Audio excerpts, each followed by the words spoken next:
آج اپنے لڑکپن کی کچھ شخصیتوں کا ذکر کروں گا جن سے کراچی میں ملنا نصیب ہوا۔ تو ان میں ایک شخصیت ہیں، ایک عظیم الشان شخصیت مفتی ولی حسن خان صاحب ٹونکی رحمہ اللہ۔ تو ان کے سن 80 سے پہلے کا زمانہ تھا، مطلب ارلی 70s کا، بلکہ تو میرے فارسی میں استاد تھے مولانا اصلح الحسینی صاحب، جو حضرت مولانا حسین احمد صاحب مدنی رحمۃ اللہ علیہ کے شاگرد تھے، اور بہت ان کے گھر تک میں رسوخ رکھتے تھے۔ تو مولانا اصلح کی دوستی تھی حضرت مولانا یوسف صاحب بنوری رحمہ اللہ سے، تو وہ مولانا مدنی کے حوالے سے، تو وہ ہفتے میں 1-2 دن ضرور جایا کرتے تھے بنوری ٹاؤن، جو اس زمانے میں نیو ٹاؤن کہلاتا تھا، یعنی حضرت بنوری کے مدرسے میں۔ تو خود وہ قریب ہی رہتے تھے جہانگیر روڈ پر، وہیں سلیم احمد بھی رہا کرتے تھے۔ تو ایک مرتبہ مولانا اصلح صاحب رحمہ اللہ مجھے لے گئے، تو وہاں ایک صاحب بھی تشریف فرماتے حضرت بنوری کے کمرے میں، نہایت سادہ وضع میں، بالکل جیسے پہلی نظر میں لگتا تھا کہ گاؤں سے تشریف لائے ہیں، اور مطلب بہت ایک وہ جو کیا نام ململ کی سی ٹوپی اونچی، اور کپڑوں پہ بھی یعنی لباس کے سلسلے میں بھی کوئی اہتمام نہیں، اور اس کے ساتھ ساتھ بولنے کا انداز بھی جیسے بے تکلفانہ، یعنی جو ٹونک وغیرہ کا جو ایک محاورہ ہوتا ہے عین اسی لہجے میں وہ باتیں بھی کر رہے تھے۔ تو مجھے ان کی طرف بہت زیادہ کشش ہوئی۔ کشش تو ظاہر ہے کہ وہاں بیٹھے ہوئے سب آدمیوں کی طرف ہوتی تھی، لیکن ان کی طرف ایک خاص طرح کی کشش محسوس ہوئی۔ تو جب ہم واپس آئے تو میں نے مولانا سے پوچھا کہ مولانا وہ صاحب جو دیہاتی وضع کے لگ رہے تھے وہ کون ہیں؟ تو مولانا نے پھر تعارف کروایا کہ بھئی یہ بہت بڑے فقیہ ہیں، یہاں دارالافتاء کے ہیڈ ہیں، حضرت بنوری کے بہت مقرب ہیں، بلکہ حضرت بنوری کے بہت محترم ہیں، اور شروع سے ساتھ ہیں، اور نقشبندی سلسلے اور چشتی سلسلے میں صاحب اجازت ہیں، صاحب خلافت ہیں، اور بہت بڑے باپ دادا کے بیٹے ہیں، اور ایسے خاندان کے فرد ہیں جہاں علماء کی ایک قطار ہے، صوفیہ کی ایک پوری لائن ہے، اور ان میں ہر ایک جو ہے وہ عالم اور صوفی ساتھ ساتھ ہے۔ مطلب ان کے والد کے 6 بھائی، ان کے بہت سارے بھائی، ان میں سے کوئی ایک بھی مستثنیٰ نہیں تھا تصوف میں صاحب نسبت اور علم میں مطلب منتہی کی سند رکھنے والا۔ ان کے چچا تھے، وہ ان کو لوگ جانتے ہیں، وہ ندوے میں پڑھاتے بھی رہے، مولانا حیدر حسن خان صاحب ٹونکی رحمہ اللہ، جن کا خاکہ لکھا ہے مولانا ابوالحسن علی ندوی نے رحمہ اللہ۔ تو اس کے بعد جو ہے جیسے ایک لڑکپن سا ہوتا ہے نا، تو لڑکپن میں تعلق جو ہے وہ ملو تو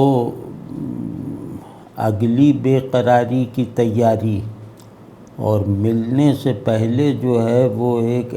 جیسے لگتا تھا ناقابل برداشت سی بے تابی۔ تو وہ جیسے لڑکوں کے لڑکپن میں جیسے یہ ایک اعصابی نظام کی طرح ہوتا ہے نا، کہ یہ لوگ تسکین لڑکے جو ہیں وہ تسکین کو بھی ایک نئی طرح کی بے تابی کا دیباچہ بنا لیتے ہیں، اور اس تسکین کے بعد والی بے تابی کو تسکین کے حالیہ لمحے میں جیسے شامل رکھتے ہیں، تو اسی طرح میرے ساتھ بھی ہوا کہ ایک یہ کہ کیسے ملیں، کب ملیں، اور مولانا کے ساتھ جا کے نہیں ملنا ہے، الگ سے ملنے کی کوشش کرنی، اس طرح کرتے رہے۔ تو اتفاق سے مجھے ایک جونیئر استاد اسی مدرسے کے، دارالعلوم کے،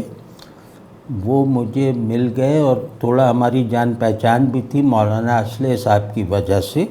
تو وہ ملے تو میں نے ان سے عرض کی کہ وہ صاحب جو مفتی ولی احسن صاحب ہیں، ان سے ملنے کا کوئی طریقہ ہے اور پروٹوکول کیا ہے؟ ان کا کوئی نہیں، تم ایسا کرو کہ عصر کے بعد کسی وقت آ جاؤ، فلاں دن۔ 2 دن بتائے اور کہا کہ وہ صحن میں ہی یا کہیں چبوترے پہ بیٹھے ہوں گے، تو لوگوں کی پرواہ نہ کرنا، بس جا کے سلام کرنا، لیکن یہ کہ ہاتھ جب وہ بڑھائیں تب ملانا، ورنہ سلام کر کے بیٹھ جانا، تو وہ تم سے خود پوچھیں گے تمہارا تعارف اور آنے کا مقصد۔ یہی میں نے کیا۔ میں گیا تو وہاں میری خوش نصیبی کہ 2-3 بس ان کے غالباً شاگرد ہی بیٹھے ہوئے تھے۔ تو میں نے جا کے انہیں دیکھا تو جیسے پھولی ہوئی سانس کے ساتھ انہیں سلام کیا، اور وہ جو سانس کا پھولنا ہے وہ آواز سے ظاہر ہو رہا تھا۔ تو انہوں نے دیکھا تو کہا میاں ادھر آؤ ادھر آؤ، تو میں قریب گیا، ہاتھ ملایا، اور ہاتھ ملانے کے ساتھ وہیں جیسے ہاتھ پکڑ کے دبا دیا کہ یہیں بیٹھ جاؤ۔ تو مجھے گویا بالکل ان کے قریب پہلی ملاقات ہی میں ان کے ساتھ بالکل جیسے تقریباً جڑ کے بیٹھنے والی سعادت نصیب ہوئی۔ تو پھر وہ جو بات کر رہے تھے ان لوگوں سے وہ باتیں کیں، وہ کچھ علمی باتیں تھیں جو میری سمجھ میں نہیں آئیں۔ تو اس میں سے پھر ایک صاحب یا 2 صاحبان چلے گئے، تو انہوں نے پورا اپنا چہرہ میری طرف کر لیا، بلکہ یوں جیسے یوں بیٹھے تھے یوں ہو گئے، اور فرمایا کہ ہاں بھائی کیسے آنا ہوا، کیا کرتے ہو؟ تو میں نے سب اپنے بارے میں بتا دیا کہ فرسٹ ایئر میں پڑھتا ہوں، مولانا اصلح کے ساتھ یہاں آتا رہتا ہوں۔ تو اور کچھ تفصیل بتا دی سلیم احمد کی۔ وہ پوچھنے لگے کہ کہاں کے ہو، مطلب تو میں نے بتایا الہ آباد کا ہوں، والدین الہ آباد کے ہیں۔ تو اس طرح مطلب انہوں نے بہت کچھ جیسے مجھ سے 5 منٹ کے اندر معلوم کر لیا میرے بارے میں۔ پھر فرمایا کہ ہاں بھائی کہ ہمارا کیا مصرف ہے؟ تو میں نے عرض کیا کہ جناب مجھے تو آپ نظر آئے تو مجھے بڑی عجیب سی کیفیت محسوس ہوئی، تو بس ایسے ہی شوق تھا کہ آپ کو دیکھیں، آپ سے مصافحہ کرنے کی سعادت مل جائے، کچھ دیر بیٹھے رہیں بس، اور کوئی ظاہر ہے میرا کیا وہ ہے۔ تو کیونکہ وہ ایک لڑکپن کی سادگی تھی جس میں آدمی تیز تیز بولتا ہے بڑے سے مرعوب ہو کر، اور چاہتا ہے کہ زیادہ باتیں ہو جائیں اور جلدی ختم ہو جائیں، تو وہ جلدی زیادہ باتیں کہنے میں کچھ شاید بلنڈرز بھی ہوئے ہوں، لیکن سانس اس وقت بھی پھولا ہوا تھا۔ تو وہ مسکرائے چلے جا رہے تھے، مطلب دیکھتے جا رہے تھے اور مسکراتے چلے جا رہے تھے، جیسے اندر ہنس رہے ہوں، لیکن بہرحال اس مسکراہٹ میں استہزاء نہیں تھا، شفقت تھی۔ تو خیر وہ سب ہو گیا۔ پھر میں نے کہا کہ حضرت اب آپ اتنا تو مجھے اجازت دے دیں، اب نہ میں مدرسے کا ہوں اور نہ کوئی ایسا باعمل ہوں، لیکن اگر آپ اجازت دیں تو میں حاضر ہو جایا کروں اسی طرح کسی وقت۔ تو انہوں نے کہا نہیں، نہ صرف آیا جایا کرو بلکہ یہاں بھی آ جایا کرو، مطلب وہ صحن جو تھا چبوترے کے قریب، اور پھر اپنے کمرے کا بھی بتایا کہ وہاں بھی آ جایا کرو، اور بس یہ ہے کہ اگر میں مصروف ہوں تو انتظار باہر بیٹھ کے کرنا پڑے گا۔ میں کہا بالکل، ہمیں کیا، انتظار کر لیں گے۔ اب اس دن جو ہے وہ ایسے لگ رہا تھا کہ جیسے خوشی کے جھماکے ہو رہے ہیں اندر، بس بلا وجہ کی، مطلب میرے ذہن میں کچھ یہ نہیں تھا کہ یہ ایک بہت بڑے شیخ مجھے مل گئے، یہ بہت بڑے استاد مجھے مل گئے۔ میں تو ان کے بارے میں اس وقت تک بس اتنا ہی جانتا تھا جتنا مولانا اصلح صاحب نے اجمالاً بتایا تھا۔ میرے ذہن میں ان سے کوئی کام نہیں تھا، یعنی میرا ان سے نہ کوئی روحانی نہ کوئی علمی مفاد میرے ذہن میں نہیں تھا، بس ایک بالکل پیور محبت، شدت کے ساتھ، اور بہت مطلب پریشان کر دینے والی شدت کے ساتھ تھی۔ تو انہوں نے جب اجازت دے دی تو میں نے ان کا گھٹنا چھوا اور گھٹنا چوم لیا تیزی سے۔ تو وہ بعد میں پتہ چلا کہ یہ سب وہاں اچھا نہیں سمجھتے تھے، لیکن میں اپنے تیزی سے جو کرنا تھا کر کے اظہار محبت اور اظہار عقیدت کر کے باہر آ گیا۔ اس کے بعد سے اللہ کا احسان ہے،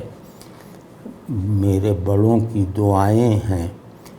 کہ مجھے مفتی صاحب کے ساتھ 20 مرتبہ ان کی صحبت میں بیٹھنے کا شرف بھی حاصل ہوا، فٹ پاتھ پر ان کے ساتھ چلنے کی عزت بھی نصیب ہوئی، اور کبھی کبھی 1 on 1 بھی والی سچویشن بھی رہی۔ تو میں نے انہیں گویا کام کرتے وقت، دینی کام کرتے وقت دیکھا اس طرح سے کہ وہ دینی باتیں کر رہے ہیں اور میں پہنچ گیا تو انہوں نے شفقت سے بٹھایا، اور یہ بھی دیکھا ہے کہ وہ سبزی خرید رہے ہیں تو ہم پہنچ گئے تو وہ تھیلا نہیں اٹھانے دے رہے کچھ، تو اور پھر وہی دنیاوی باتیں کہ یار سبزی یہاں تو اچھی اب نہیں ملتی، اور یہ سب کرتے کرتے وہ بھی ہم نے دیکھا ہے۔ اور یہ بھی دیکھا ہے کہ وہ اکیلے تھے، ہم پہنچ گئے، اجازت مل گئی، اندر داخل ہوئے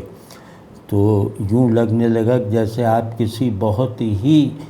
گہرائی رکھنے والے قلب میں داخل ہو گئے۔ وہ اکیلے تھے، اکیلے ہوا کرتے تھے، ایسے کچھ مواقع ہیں تو اگر اس وقت پہنچ جاؤ تو بالکل ایسا لگتا تھا کہ یہ کمرہ نہیں ہے، یہ کسی بڑے آدمی کا قلب ہے، اور یہاں آتے ہی جیسے جھٹکے لگنے لگتے ہیں اس کے احوال کے، یعنی ظاہر ہے اب ان کے احوال اور یہ سب جو ہے وہ ہم لوگ تو ایسے ہی ہیں نا کہ وہ مطلب ایک کیڑا جو ہے وہ کوہ طور پہ اگر رینگنے لگے تو وہی ہمارا بھی حال ہوتا تھا، لیکن اس سے فخر بہت ہوتا تھا کہ وہ ہوتا نہیں کہ سینس آف ادرنیس بہت مضبوط ہوتا ہے لڑکپن میں، تو وہ سینس آف آئی ایمنیس اتنا نہیں ہوتا کہ ہمارے بزرگ اتنے بڑے، ہمارے والد اتنے بڑے، ہمارا دوست اتنا بڑا، اسی میں رہتا ہے لڑکپن کی عمر میں آدمی۔ تو ہمیں تو بس یہی اچھا لگتا تھا کہ ہم اپنے بڑوں پہ فخر کرتے رہیں، اور وہ فخر کرنا محبت کے ساتھ بھی ہوتا تھا، دعوے کے ساتھ بھی ہوتا تھا، اس فخر میں حارج ہونے والے لوگوں سے لڑنے کی صورت میں بھی ہوا کرتا تھا۔ تو بس ایک وہ مطلب وہ آدمی جو ہے وہ زندگی کا ایک خاص ڈھب بن کر جیسے ہمارے اندر سما جاتا تھا ہماری اوقات کے مطابق۔ تو یہ تعلق الحمدللہ پہلی ملاقات میں جو ہے وہ مجھے واضح طور پر اسی طرح محسوس ہوا کہ ایک منزل مل گئی، ایک ایسا آدمی مل گیا کہ اس راستے پر، جس راستے کی وہ ہمارے لیے منزل ہیں، اس میں ان سے پیچھے دیکھنے کی ضرورت نہیں ہے، یعنی انہیں پا لینے کے بعد اس راستے پر کوئی اور منزل تلاش کرنی ناشکری ہے، بے وفائی ہے۔ مفتی ولی احسن صاحب ایسے آدمی تھے جو طالبوں کے لیے منزل تھے، پڑاؤ نہیں۔ تو یہ اللہ کا شکر اب میں نے کوئی صوفیانہ اصطلاح میں تھوڑی یہ سب سمجھا تھا. میں تو یہ سمجھا کہ زندگی میں 30-40 منزلیں ہوتی ہیں، وہ حاصل ہوتی جائیں تو اس راستے کو بند کر دو، تو گنتے جاؤ کہ کتنے راستوں کی منزلیں حاصل ہو گئیں. تو ہمیں اللہ کا شکر ہے کہ ہمیں زندگی میں جن راستوں کا احساس ہوا ان سب کی منزلیں ان بڑے آدمیوں کی صورت میں حاصل ہوئیں، ہوتی رہیں.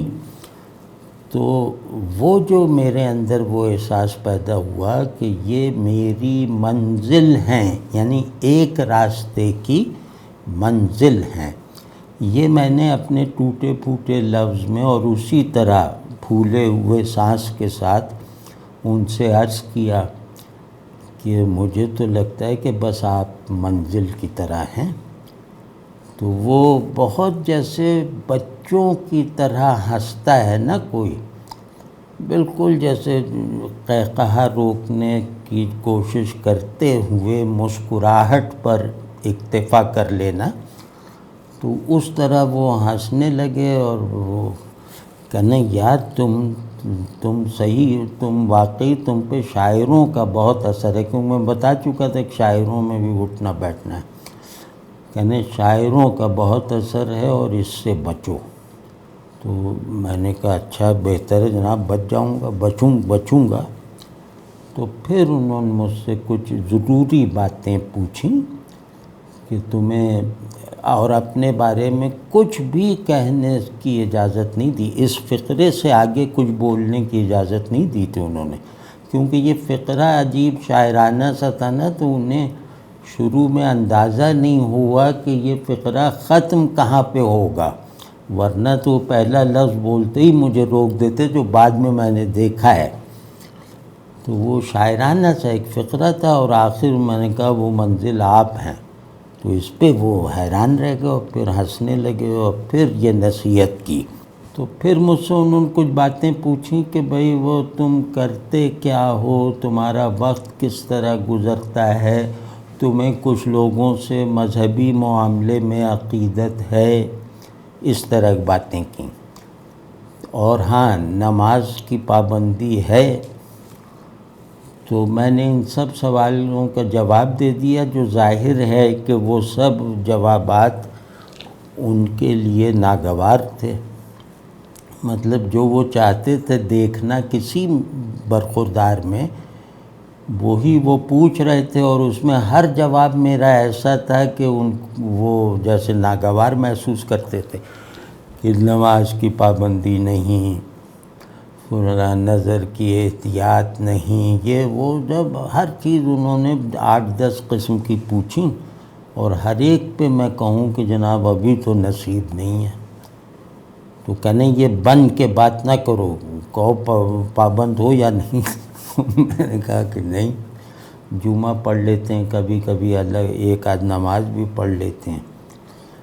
تو کہنے اچھا چلو، نماز جب تم پڑھتے ہو کبھی کبھار تو تمہیں کچھ محسوس ہوتا ہے. وہ صحیح بات ہے کہ اس زمانے میں جو ہفتے 10 دن میں ایک آدھ نماز پڑھتے تھے تنہائی میں، تو اس میں بہت محسوس ہوتی تھی چیزیں. تو وہ میں نے وہ احساسات میں سے کچھ انہیں بتا دیے. کہنے اس کا مطلب ہے کہ تم سدھر سکتے ہو. جب میں تو بڑی بڑی چیزیں دیکھا کرتا تھا. تو کہنے ہاں اس کا مطلب ہے تم سدھر سکتے ہو، اب سب نماز نفلوں سمیت مسجد میں پڑھا کرو. تو یہ انہوں نے نصیحت کی، اور یہ مجھے بہت بعد میں سمجھ میں آئی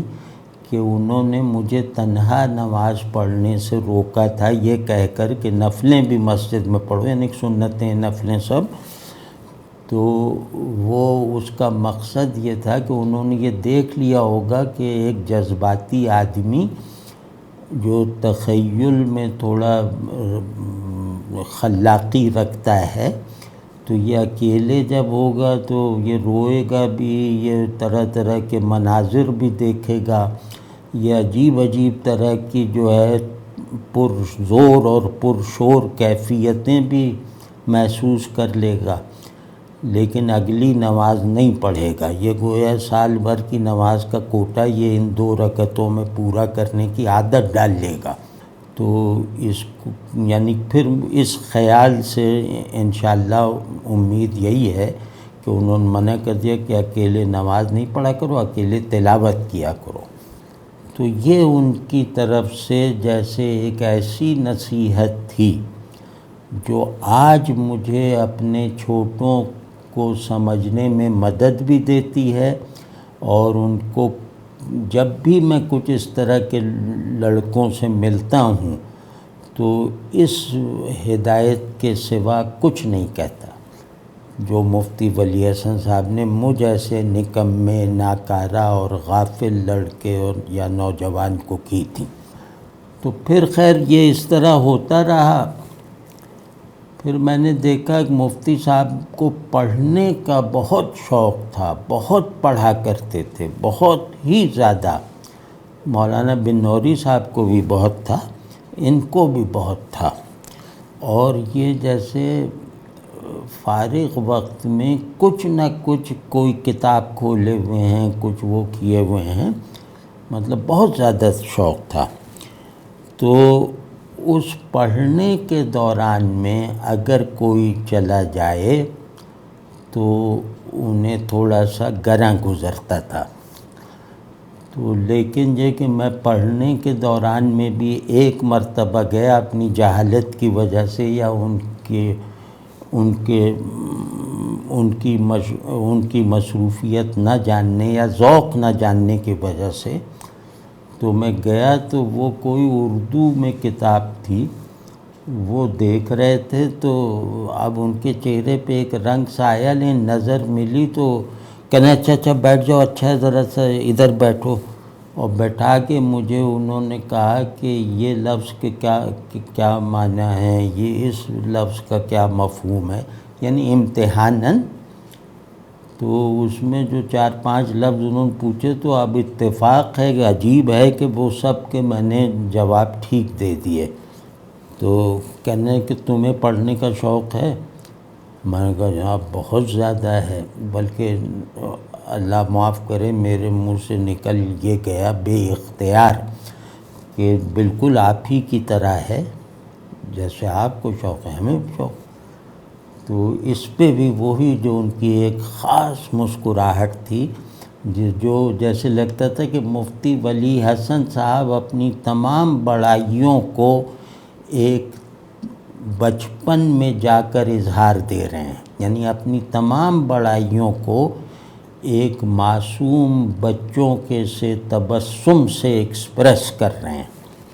کہنے اچھا پھر کچھ ادھر ادھر پوچھا، لیکن ظاہر ہے وہ ان کو ہماری تو سب ادھر ادھر کی باتیں تھیں۔ تو کہنے لگے کہ اچھا تم ایسا کرو کہ تم سیرت پڑھا کرو اور فلاں سیرت پڑھو، اور تھوڑا وقت جو ہے وہ عالموں کے پاس جا کے بیٹھ جایا کرو، کہ وہیں جہاں تم رہتے ہو آس پاس۔ تو یہ کہہ کے انہوں نے بالکل مجھے 10-15 منٹ تک جانے نہیں دیا۔ میں شرما گیا، میں نے کہا اب میں جاؤں، تو میرا خیال ہے 15 منٹ تک انہوں نے جانے نہیں دیا، کہنے نہیں بیٹھو ٹھیک ہو گیا، اچھا ہو گیا، اس طرح۔ اور ان کا جو ان کے فقروں میں تھوڑی سی خود کلامی کا عنصر بھی ہوتا تھا، وہ بہت ہی اچھا لگتا تھا کہ وہ اپنے ہر فقرے کی 2 دلالتیں پیدا کیے رکھتے تھے ہر فقرے میں۔ ایک دلالت کے مخاطب وہ، دوسرے کے سامنے وہ جو سامنے بیٹھا ہے۔ مطلب مجھے یہ محسوس ہوتا تھا، میں نے وہاں ان کے کچھ ایک شاگرد سے کہا تو انہوں نے کہا یار تم لوگ ہر معاملے میں کچھ نہ کچھ نئی اپج دکھا دیتے ہو، تو وہ نہیں مانے، لیکن بہرحال مجھے تو ایسا لگتا رہا۔ تو یہ مطلب میں نے ان کو اتنا ضرور دیکھا ہے کہ ان کی شخصیت کے کچھ کمالات، بے شمار فضائل میں سے کچھ محاسن گویا کہہ سکتے ہیں کہ میں نے انہیں ان محاسن کو ان میں دیکھا بھی ہے، اور ان فضائل کا اثر اپنے نفس پر پڑتے ہوئے واضح طور پر محسوس بھی کیا ہے۔ تو وہ جو ہے وہ میں عرض کروں گا۔ ابھی بیچ میں ایک بات یاد آ گئی کہ مولانا یوسف صاحب بن نوری رحمۃ اللہ علیہ کے اخلاص کی برکت ہے کہ ان کا ادارہ آج بھی گدی نشینی کے ماحول سے پاک ہے، اور دوسرے ان کا ایک ذوق تھا، وہ بہت ہی لطافت رکھنے والے، بہت ہی گہرائی میں جا کے معاملات کو دیکھنے والے تھے۔ تو وہ معیار پہ سمجھوتا نہیں کر سکتے تھے کہ استاد ہے تو اس کا جو معیار ان کے ذہن میں ہے اس سے کمتر آدمی کو نہیں لائیں گے۔ اسی طرح انتظامی معیارات، اسی طرح صفائی کے معیارات، وہ غرض ہر چیز کو اپنی کسوٹی میں پرکھ کر مدرسے میں داخل ہونے کی اجازت دیتے تھے۔ تو ان کی یہ بھی چیز جو ہے وہ آج پھل لا رہی ہے کہ مدارس میں بالعموم ایک تنزل کسی کیفیت ہے، لیکن بن نوری ٹاؤن میں اب بھی علمی اور تحقیقی ماحول انشاءاللہ باقی ہے۔ تو جب حضرت بن نوری رحمۃ اللہ علیہ کا انتقال ہو گیا تو پھر یہ جانشین ان کے بنے، محتمم بنے، اور حضرت بن نوری کا جو انتظامی وہ انداز تھا وہ ان کا بالکل نہیں تھا، مطلب دونوں بالکل الگ مزاج کے لوگ تھے۔ تو وہ لیکن وہ ان کا تصرف انتظامی تھا، ان کا جیسے تصرف باطنی تھا، جس نے حضرت بن نوری کے حسن انتظام سے جو چیزیں سیٹ ہو چکی تھیں ان کو نیچے نہیں گرنے دیا، بلکہ کچھ ترقی دی۔ مفتی ولی حسن صاحب رحمہ اللہ نے ایک واقعہ میں نے دیکھا ہے جس سے میرے اندر بہت ہی زیادہ ان کا خوف پیدا ہو گیا، یا ہیبت اور جلال سا، کہ ایک مرتبہ وہیں مولانا جو ہیں وہ کسی کو ڈانٹ رہے تھے، کھڑے کھڑے کسی غلطی پہ ڈانٹ رہے تھے مولانا بن نوری صاحب، اور ان کا ڈانٹنا بھی بڑا وہ، کیونکہ ان کی اردو بھی جیسے پشتو لہجے میں ہوتی تھی، اور تھے بھی بہت وجیح اور بہت مضبوط،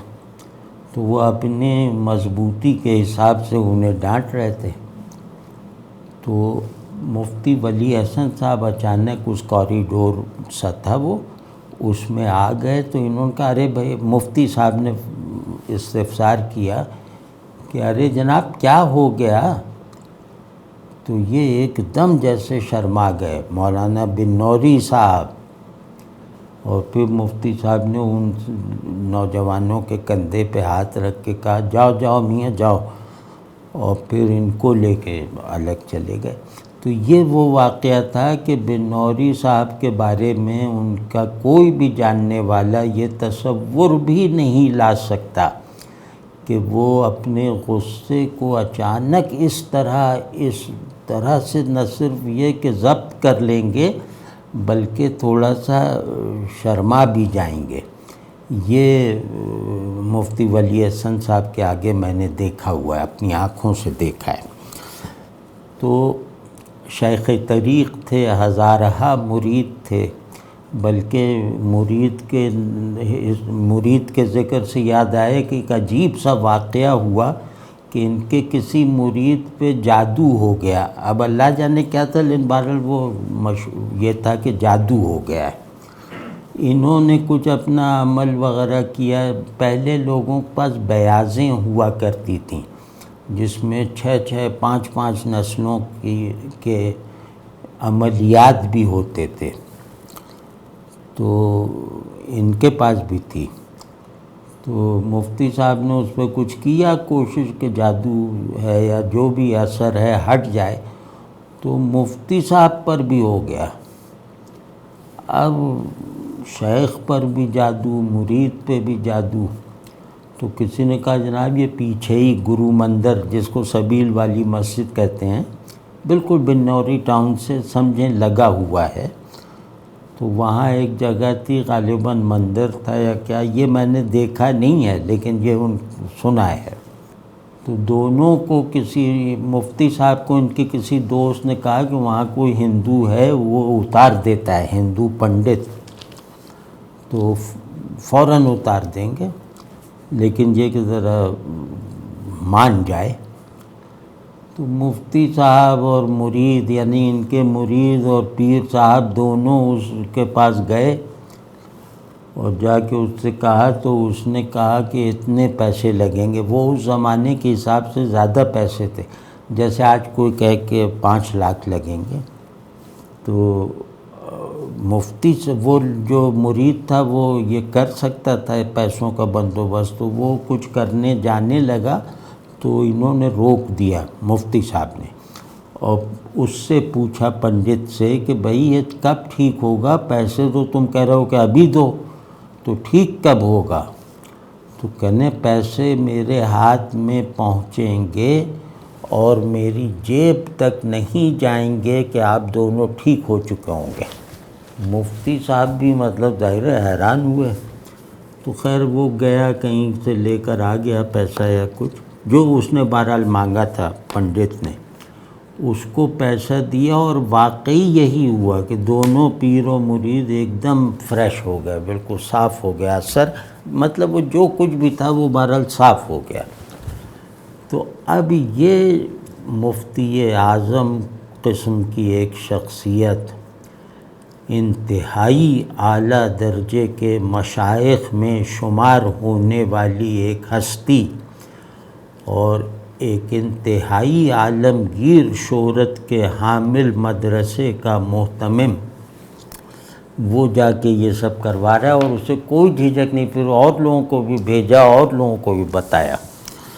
تو یہ ایک طرح کی یہ جو چیز ہوتی ہے نا، اس کو علم ذرا، یعنی علم جو ہے وہ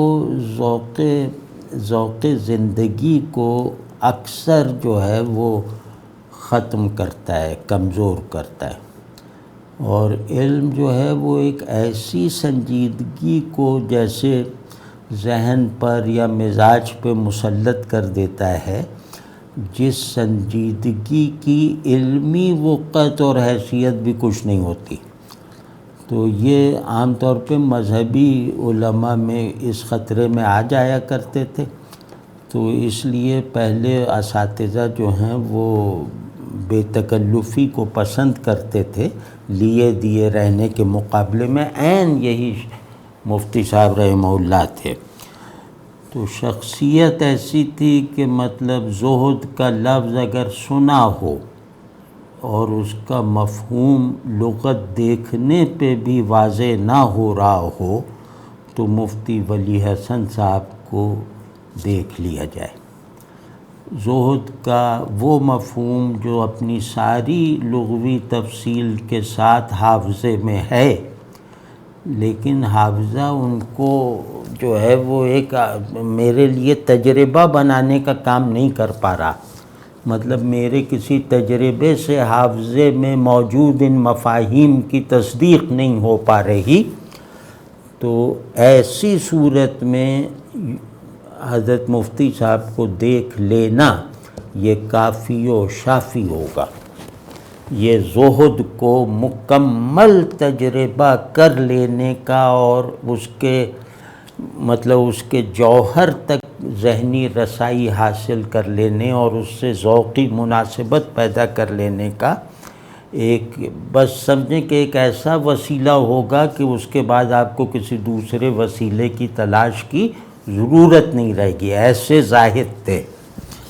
اور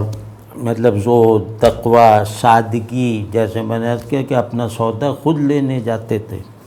اور منکسر المزاجی ظاہر ہے جس میں سادگی ہوگی وہ منکسر المزاج ہوگا، اور منکسر المزاجی یہ کہ وہ مطلب یہ پسند ہی نہیں کرتے تھے کہ ان کا کوئی شاگرد ان کے مناقب اور فضائل کہیں جا کے تقریر وغیرہ میں دوسروں کو بتائے، یہ انہیں بالکل پسند نہیں تھا۔ ایک کورنگی کے کوئی پیش امام صاحب تھے، انہوں نے مفتی صاحب رحمہ اللہ کا بہت ذوق و شوق سے، احسان مندی سے ذکر کیا، ان کے علم کا، زہد و تقوی کا، تو وہ انہیں خبر ہو گئی، تو انہوں نے ان سے جو رویہ اختیار کیا، وہ رویہ اس وقت تو ہماری سمجھ میں نہیں آیا کہ کیوں کہہ دیا کہ اب نظر نہ آنا، لیکن آج احساس ہوتا ہے کہ یہ لوگ منکسر المزاجی اور اپنے آپ کو مٹانے اور چھپانے کے ایک انتہائی بڑے انسانی آئیڈیل کو کس طرح اپنے اندر وجود دینے میں کامیاب رہے تھے۔ تو یہی اخفائے احوال وغیرہ، اور پھر اپنے بزرگوں کے عاشق، شیخ کے، اساتذہ کے، اپنے رشتے کے بڑوں کے، مولانا بنوری صاحب رحمہ اللہ کے، اور مطلب جس کو بھی بڑا مانا ہے، اس بڑا ماننے کی تکمیل ان کے عاشق ہونے پر ہوتی تھی، عالم ہونے پر نہیں۔ علمی بڑائی کا اعتراف بھی یہ عشقیہ وفور سے کرتے تھے دوسرے کی۔ تو اسی طرح چھوٹوں پر شفقت تو بتائی دی کہ بالکل جیسے کوئی سمجھ ہی نہیں سکتا تھا، یہ جیسے باہر بات کر رہے ہوں چھوٹوں سے، تو کوئی یہ وہم بھی نہیں لا سکتا تھا کہ یہ اتنے بڑے عالم اور اتنے بڑے شیخ ہیں۔ کوئی حلقہ نہیں لگاتے تھے، کوئی مریدوں کا جمگھٹا نہیں رکھتے تھے، اور بالکل ان کے ساتھ ایسے رہتے تھے جیسے ایک برادری کا بڑا کوئی ہوتا ہے، بس اس حد تک۔ اور یہ آخری بات ان کے سلسلے میں کر رہا ہوں، کیونکہ میں اتنا زیادہ حضرت کے اور محاسن اور فضائل کو نہیں جانتا۔ ان کی توجہ کہتے ہیں کہ کوئی آدمی، کوئی کامل آدمی آپ سے محبت کے جذبے سے اور اللہ سے زبان حال سے دعا کرتے ہوئے آپ کو غور سے دیکھتا ہے کہ آپ برے سے اچھے بن جائیں، بے نمازی سے نمازی بن جائیں، غافل سے ذاکر بن جائیں، یعنی آپ اپنی شخصیت کے موجودہ جو بنیاد ہے اس کو ڈھا کر دوسری بنیاد کو قبول کر لیں، یعنی ٹوٹل بیسک چینج آ جائے۔ تو یہ میں نے اتنے واقعات ان کے دیکھے ہیں اپنی آنکھوں سے، اور سنے ہیں مستند اور سچے اور قابل اعتبار لوگوں سے، کہ یوں لگتا ہے کہ مفتی ولی حسن صاحب کی یہ صفت اگر لوگوں پر اظہار پا جاتی، وہ اس پہلو سے مشہور ہو جاتے کہ یہ توجہ کریں گے تو یہ ہوتا ہے، تو وہاں تو روز لاٹھی چارج ہو رہا ہوتا۔ تو لیکن ان کے اندر اپنے احوال کو چھپانے کی جو خواہش تھی یا جو مزاج تھا وہ اتنا شدید تھا کہ آدمی جو ان کی توجہ سے، جو پہلے میں نے شرائط بتائی ہیں، ان شرائط کے ساتھ توجہ کرتے ہوں گے، تو جو ان کی توجہ سے بدل جاتا تھا اسے بھی اکثر و بیشتر احساس نہیں ہو پاتا تھا کہ میرے اندر یہ اچانک تبدیلی، اللہ کی توفیق خیر کا یہ اچانک جو نصیب ہونا ہے، یہ اس میں مفتی صاحب کا بھی کچھ ہاتھ ہے۔ یعنی اکثر لوگوں کو تو پتہ ہی نہیں ہوتا تھا کہ مفتی صاحب نے اس کے لیے کیا کر دیا ہے۔ تو اللہ ہمیں ہمارا حشر، یعنی میرا حشر ان کے ساتھ کرے، کہہ سکتا ہوں میرے سب دوستوں کا حشر ان کے ساتھ کرے، اور ان کی یاد ایسی ہے کہ وہ یاد اگر میں صرف مفتی صاحب ہی کو یاد کرتا رہوں مختلف واقعات کی روشنی میں، یعنی صرف وہی میرے ذہن میں ہیں، تو یہ حالت مجھے کبھی غفلت کی محسوس نہیں ہوتی۔ تو آپ خود سوچ لیں کہ جس آدمی کی یاد کو غفلت کا عنوان نہ دیا جا سکتا ہو، جس آدمی کی یاد کو ذکر کے احوال میں اجنبی نہ کہا جا سکتا ہو، وہ شخص کیا ہوگا؟ اللہ ان کی قبر کو منور رکھے، ٹھنڈا رکھے، اور ہمیں ان کا جو بھی فیضان اپنی کم اوقاتی کے باوجود نصیب ہوا ہے اس کا شکر گزار رکھے۔